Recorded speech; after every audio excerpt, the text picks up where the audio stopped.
You're listening to Rhonda Spaziani on Spaz on Health with greeningradio.com. Are you listening? Are you listening? Our new intro and outro music is provided by Immunuri, spelled I-M-U-N-U-R-I. Get it? I-M-U-N-U-R-I. There's great Brooklyn indie eclectic rock dance band, and it's taking the Northeast and world by storm. Visit their website at immunuri.com. Follow them on Instagram and Facebook. Cool news! They have a bunch of shows coming up, so don't miss out on seeing this amazingly talented band. You can download their albums from bandcamp.com or from their website, immunuri.com. I am so excited to welcome my sister-in-law, Trisha Spaziani, on Spaz on Health on greeninkradio.com. I invited her to share her healthy and delicious recipes with us because her artistry in the kitchen is truly magnificent. And she has helped my brother lose a ton of weight. I call Trisha whenever I need cooking advice. I'm a natural poor man's cook. I can take a bare cupboard and make something pretty edible. But follow a detailed recipe or bake something? Not so much. I call Trisha. We melt into a few pools of giggles along the way, and then I'm off to the races with my newly minted knowledge. Hi, I'd like to welcome my beloved sister-in-law, Trisha Spaziani, to Spaz on Health today. And I'm trying to talk her into coming on and doing her own show because she creates all these wonderful, fabulous, healthy menus all the time, on the dime, gourmet food. Hi, Trisha. Hi, Rhonda Doodle. How are you, darling? I'm good, thank you. Good. And Trisha lives with her husband, my bro, Gene Spaziani, also known as Speedy. That's his childhood nickname that we all still call him, even though he gets mad. And how many dogs, Trisha? 13. 13? Trisha is interested in everything.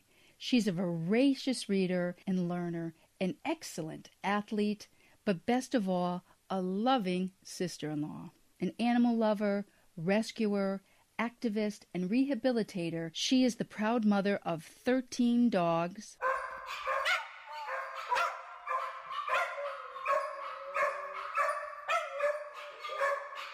2 rescue miniature donkeys, and a rescued and rehabilitated miniature pony. Trisha never met an animal she did not like. 13 dogs, but that changes any given day to 16 or 18. It depends on if she happens to walk by a dog in need somewhere. And 2 rescue, they're called miniature donkeys, right?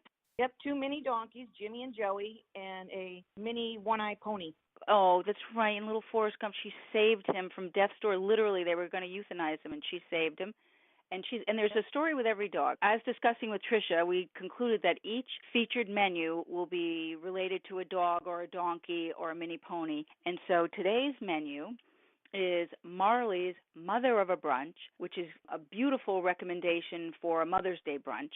But we want to talk a bit about Marley for a minute because we're also want to promote dog rescue and animal rescue and activism on this show as well, and spay and neuter. Yep. So tell me a little bit about Marley. Where did you find Marley? We found Marley about 8 years ago in our little town of Palmer. We were at the gas station, and she was kind of scurrying and skittering around, and Gene found her, Beatty, and he was in the store buying his lottery tickets and so forth, and he comes out and he kept seeing her, so he went back in the store, and he bought a couple of, hot dogs, came back out, and, gave her some hot dogs, and she was sort of coming around, but he ended up giving her last piece of the hot dog, and she kind of, scattered. And he was like, oh, he scared her away. So he went back inside, and he asked the people if they work there. She's been around. They said she has been hanging out for a while. So he went and got some more hot dogs, and long story short, he was able to get her, and she hopped in the car, and he brought her home. And she's a little terrier mix of who knows. She's got the most adorable little mushka face there is. What is she like? What's her favorite thing, little Marley? Her favorite little thing is just to be in the house and kind of laying around. But she's really into hunting. She's quite the little huntress. She'll run around and she used to flush out the mice and rats and stuff we have out here in the country that show up every now and then. She flushes them out. And things she doesn't like at all is that she does not like thunderstorms, any loud noises, gunshots, what have you. So she gets really dressed to the max. We just let her in, and then she goes and hides a little corner. But other than that, she's a great little girl. She's not a very social butterfly with the rest of the dogs. She's just like, I'd rather just be in with But she Mom. likes her humans. She likes her mom. She does. She's a living right. Is she underfoot while you're cooking? Yeah, she lays. No, she lays. She's not underfoot as much, but she observes from afar, and sometimes she does do quality control. So Marley's quality control. So. Well, thank you for sharing about Marley. So in our next show, we'll share about. She's got 13 dogs to share. I've decided, and I'm forcing it on Tricia, that we should call her show Tricia's Doggone Good Cooking. Get it? Doggone. Doggone. So yeah. I have to say this, Tricia is just one of the most amazing hostesses, an amazing, absolutely flawless chef. Self-taught, right, Trish? Are you self-taught? Yeah. I've never had any professional training. I like good food and beverages, and not afraid to try different things. So I just started out learning how to cook. Back when we started dating your brother, Mom Isabel taught me how to make his favorite things, like the sauce and paella. All his little favorite things that he liked, she taught me a lot with that. And then as years went by and progressed, I kind of tweaked the recipes myself, and I have a standard go-to sauce, but I don't always make it the same way every time. I met Tricia on her very first date with my brother almost 30 years ago.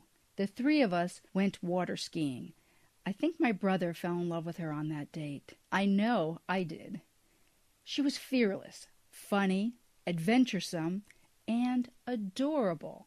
And the overriding essence of Tricia is authentic accessibility. It draws both young and old, dog and fowl, CEOs and Texas farmhands alike to her. I like to surf the internet when I want to find some good recipes, and if it sounds good, I want to try it. I try it, and then I add their version, and then I'm like, I'll tweak it to how I would like it. Or if I see some things that it gives me an idea, and just make it on my own.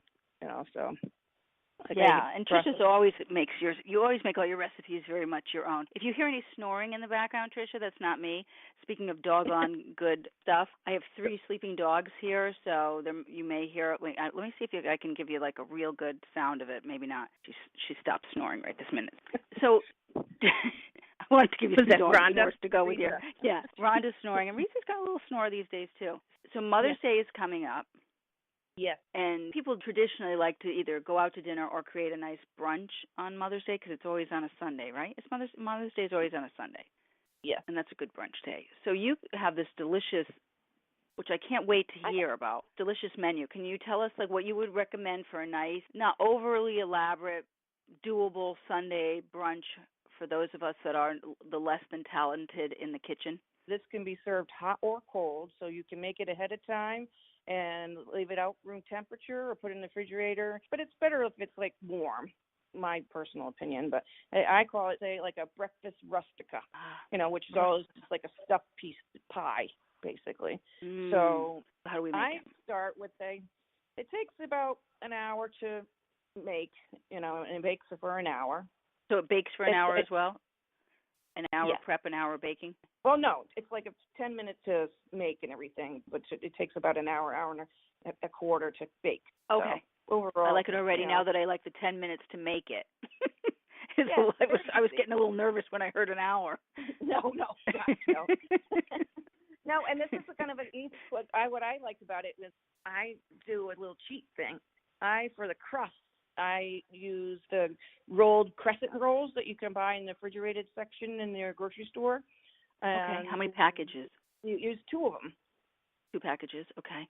Yep. And then for the filling, what I like to use is I use some fresh baby spinach, so like a small package, 6 ounces or so, and then a nice fresh cup or frozen? Fresh. Okay. And then I like to use a cup of fresh mushrooms. I like baby bells. You can use baby bells or any kind of mushroom you prefer. And then I use 7 eggs. We chop those up? Do we chop those up or are they whole? Yep. Slice the mushrooms up. Slice them. Okay. Or, remember, I'm not the chef you are, so break it down, baby. Break it down. Okay. Yes. Slice those mushrooms. Okay. And then There's going to use 7 eggs. 7 eggs, okay. Grate yourself about a cup of Parmesan cheese. Or we can use pre-grated too, right? We can we lazy chefs can buy the packages of it, grate it up. Yeah.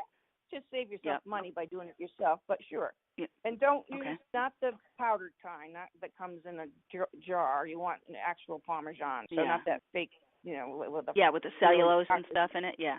And then you're going to need about 2 spoons of Italian seasonings. Okay. Which you can buy that, and it comes all in one. If not, just use a little bit of basil and oregano or some parsley or whatever you have in your pantry. It'll work just fine to give it a little Italian taste seasoning. And then I like to use a half pound of thinly sliced ham, deli ham. Deli ham. But those of us that are vegetarian could just omit that, correct? Correct. Okay. And half a pound of thinly sliced ham or not, depending on if you're vegetarian or not. Okay. Right. I have not made it as a vegetarian before, so as far as for filler, then I would add more vegetables, obviously, than besides just the spinach and mushroom. I would use, say, some roasted red peppers. You can even use artichokes in with it, because you want to, it's going to a spring-form pan, so you're going to want to fill it up, because then it's going to have... Okay, so we're using a spring-form pan. That's what we're using to put this all this stuff in? Yes. Okay, and so when we put in the crescent rolls, we put it on the bottom and then all around the side, too? Or just on the bottom? The bottom, first you're going to line your spring-form pan with like a heavy-duty aluminum foil. Okay. Because that's going to keep everything from seeping out. Okay. And then you can put your crescent roll, 1 package of the crescent rolls in the bottom, match up the diamonds and everything and make it all sealed pretty good. It doesn't have to go, it's not going to really go up on the sides much. Okay, it's going to be mostly on the bottom? Bottom. Okay. Yep, mostly on the bottom. And then for the other, back to the ingredients, I also use a half a pound of thinly sliced salami, hard salami. Now you can, for the real people that really like good Italian meats and cold cuts, you can use hot coppa, passata, any of the favorite kind of Italian meats. So you don't have to use just this specific type of meat. And then you'll need a half a pound of thinly sliced provolone. Okay. And then I used 2 jars of roasted sweet red peppers. Or you can buy them in a can. You can also buy the red peppers in a can, and if you just use 1 big can as opposed to the 2 12-ounce jars. Okay. And then you drain the water on everything, the peppers out of the water, and pat it dry a little bit. So now that you have the spring-form pan is ready with the bottom crescent rolls cut out and everything, and it's going to be pushed in there. And then you want to pack the seams well and everything. Then you're going to bake it for about 10 to 15 minutes at 350. Is there any order of how we put the ingredients in? Do we just whip those eggs up? There's no milk or anything? Correct. So we whip the eggs up, and then we bake just the... After you get your crust prepared, and when it's cooking, it takes 10, 15 minutes to bake the bottom. You and saute all your vegetables, cooking and everything and then you drain it on the layers of paper towels and everything, because you don't want it to have a lot of moisture, because when you saute vegetables, it's going to make its own. So saute them. What do we saute it in? In butter or olive oil? Olive oil. Yep, nice olive oil on a medium high heat. And then when they're all cooked al dente, you don't want them to be really fully cooked through, because they'll finish cooking in the oven once it's assembled. So then what I do is I just put them in. I scoop them into a little strainer so it drains out all the fluids, extra liquid. And then you whisk your 6 eggs together, the Parmesan cheese and the Italian seasoning. You whip it all together. And what I like to do is, if you have an immersion blender, use that, because it really incorporates a lot of air into the eggs. So it makes it a nice, thick, fluffy quiche, per se. You can call this a quiche or a tort. It's probably more of a tort because it's got 2 layers of a crust or something. But now, I don't know. I'm not the whole... I get it. We're going to have another layer of crust. Yes, yeah. Very sneaky. Okay. Yep, and then you open the other container of the crustums, and you work them out on a probably you can put down a little bit of flour so they don't stick to your counter and stuff like that. And then you form a circle with them, and you roll them, or you just do it with your hands. No, you can do it with your hands, because they're all you open them up, they all roll out, and they're all perforated into little diamonds. So you just use your little geometry capabilities and make it into a circle, right? And then Right. you brace them and seal them all over together. You want to have the extra egg. You want to whisk it off to the side, and The one egg, so the one extra egg. yeah, Okay. because you're gonna just do an egg wash on top of it. So you pour all the ingredients and the eggs together, and then you pour it in on top of your cooked bottom crust. Which it cooks for how long again? Tell me. 10, 15 minutes at 350. 10 or 15 minutes at 350. Yep. Okay. Yep. And then you put the other top crust on top and crimp Okay. it and seal the edges and everything, and then you brush it with your egg wash. I like to do is I take a little bit of like a little extra, like a couple tablespoons extra of the Parmesan cheese, and I sprinkle it across the top of the crust. Yeah. And then you put it in the oven. You bake it uncovered for about an hour, hour and a quarter. You'll know when it's done because it won't be jiggly or anything. But if you really worry about the cook and everything, temperature, it should be around like 160 degrees. And the crust can cook for an hour and 20 minutes, and it won't get burnt. Well, I was going to say you watch it, then you can cover it loosely with aluminum foil to prevent it from if it starts getting too brown. Yeah. Yeah. Okay. So and then you know when it's done, you take it out and let it sit for about 20 minutes or so, and then you can be able to pop the spring on the form pan. Then you just cut it up nice and serve it, however you wedges. I usually do a good, regular sized piece of pie portion. Then I like to serve it with just a simple green salad, your favorite bagged salad, or sliced tomatoes with some more cheese. You can go with the fresh mozzarella. Put that on the plate, some olive oil, salt, and pepper, and that'll be it. But that's your kind of your morning breakfast brunch for Mother's Day torte. And what would you serve to drink with that? I mean, it is Mother's Day, so it's always nice to have.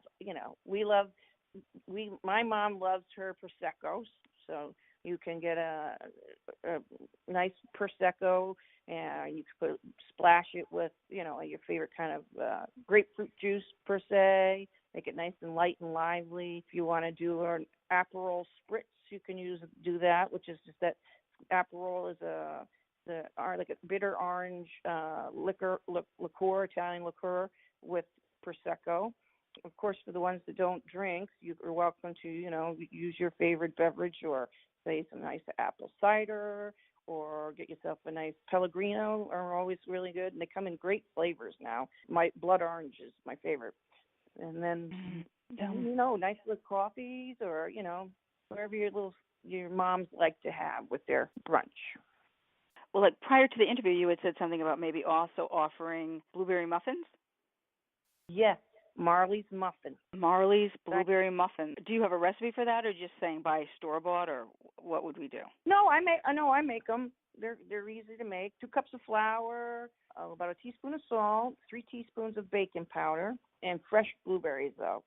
If you go with frozen, you can let them thaw out a little bit because although they will cook in the end when you bake the muffins. But I've never used frozen. But okay, you certainly. So you recommend recommend fresh? Yeah, I think they're fresh. Yeah, I recommend fresh. But you certainly can use frozen. And then I use about a cup of milk. I use whole milk.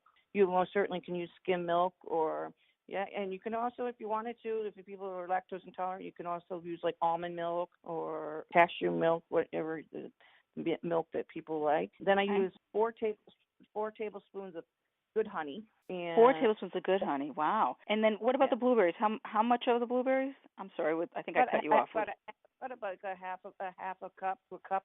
So a cup of fresh blueberries. I like a lot of blueberries. Yeah. 1 egg and a quarter cup of melted shortening. Which is what? Butter?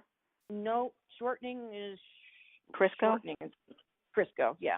So then you preheat your oven obviously for 350. Get your muffin tin ready. You grease it. Spray it down with a cooking spray, or if you don't want to use you can use little liners are fine too. So then you go to assemble it and everything. You'll sift your flour, your salt, all your dry goods. You'll mix them all together, and then you'll add the blueberries, and then you'll mix the milk, honey, the beaten egg, and the melted shortening together, and then you add it to your dry ingredients, and then you just incorporate the wet and dry enough so it's all just enough moistened and everything.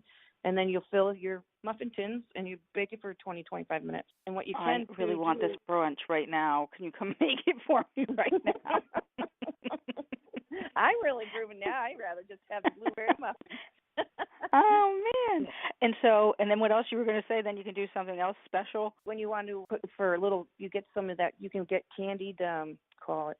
It's like candied sugar. It's just the coarser sugar, and you can sprinkle it onto over the top of the muffins before you bake them. And then when they bake, they'll have like a nice, crystally sweet muffin top. But you don't have to do that. That sounds great, but that's an extra. You don't have to do that. Okay. Right. Yeah. I mean, you can use even just granulated sugar too. So yeah, but you don't have to. But if you want to, you can. And it's just a little extra zhuzh, a little something.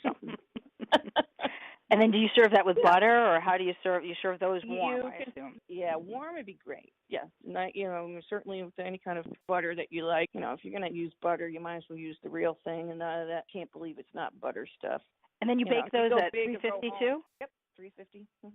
How long? About 25 to 30 minutes.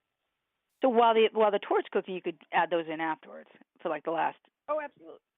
20, 25 minutes, because it's all the same. Yeah, exactly. Or they can cook. If your oven's big enough, you certainly can cook them together side by side. Yeah, so just, right. That's what I'm saying. Like the last 20 minutes. Yeah, exactly. Beautiful. Or when you take the quart out to rest, you can put the muffins perfect.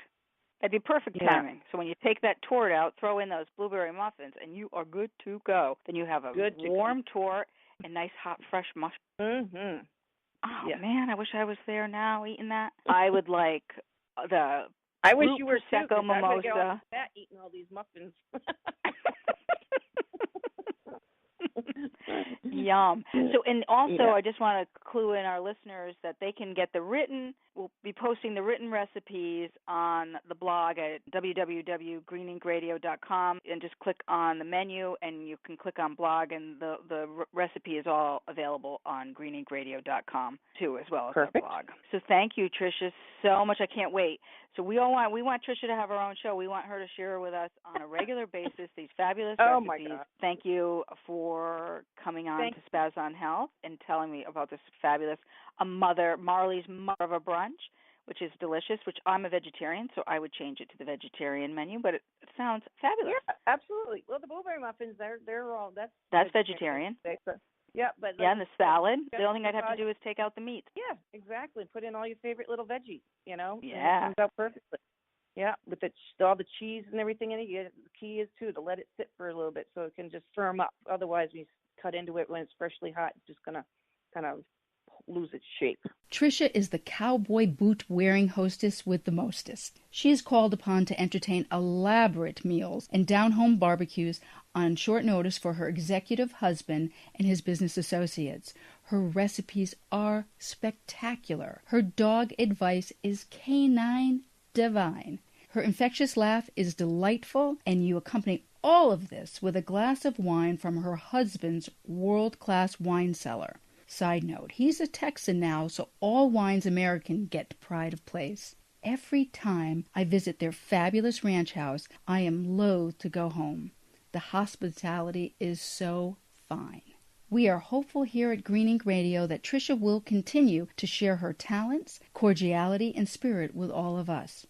Once again, I'd like to thank Immunuri for providing Are You Listening to Spaz on Health on greeninkradio.com. Don't forget to visit their website, immunuri.com, to get all of the details of their upcoming performances. Here's to hope, health, and joy Green Ink Radio style. Tune in to all of our fabulous shows to tune up. Cheers! Are you la la listening? Are you la la listening? He's strippy there.